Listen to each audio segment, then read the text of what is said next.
Well, Site Intelligence Group says the so-called Islamic State has posted a claim to the London Bridge terror attacks at the weekend. 7 people were killed on Saturday night, just days before the country votes in a general election. Sebastian Salek joins us now from London. Sebastian, just quickly get us up to date as to what we know so far.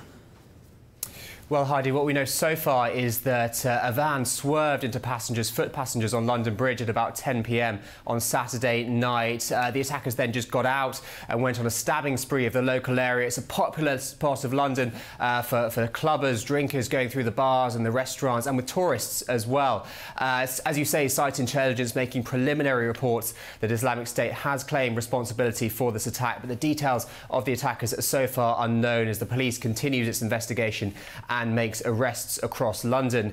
But what's really striking about this attack is the frequency. It's the third one we've seen in the last few months and the second one of the general election campaign. Barely a week ago, the Manchester bomber killed 22. And back in March, we had an attack very similar to this one on nearby Westminster Bridge, where a man hit passengers and then went on a stabbing spree of his own. So that really is what's putting security at the front and centre of this election campaign, as we're just 4 days out from the vote.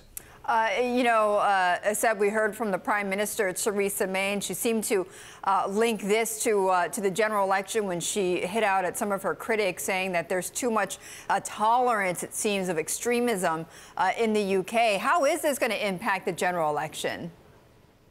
Well, the line from Theresa May was that extremism breeds extremism, so she impliedly linked these attacks. And it's really an upping of the rhetoric from her. She sounded exasperated as she's had to deal with the second attack of this campaign so far. She, before becoming Prime Minister, was the Home Secretary, so she was responsible for counter-terrorism, for policing. So many see her as somebody with experience of this field, but the counter side to that is that she has been attacked for not taking this under control as much as she possibly could. Her main opponent, Jeremy Corbyn, has criticised her for cutting police. He says you can't defend Britain on the cheap, but he himself has been attacked for being soft on terror.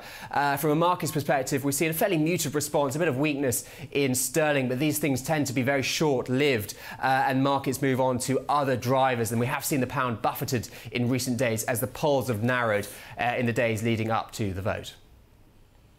Yeah, that's right. Perhaps a little bit more concerned in terms of how cable is trading ahead of that election as opposed to a reaction to the events of the weekend. Sebastian, what are we watching for in terms of how quickly this investigation progresses? What are we expecting to hear? Well, we have seen arrests already being made. The typical process now is that we see a containment of the attack. The head of the Metropolitan Police has said that this current attack is contained, that they don't see any fallout from that. After the last one, we saw the terror level raised to critical, which is the highest level. We haven't seen that in 10 years. That was reduced down to severe in the days following the Manchester attack. We've seen no such indication that that will be raised again. But the police are continuing their investigation and will make the necessary arrests.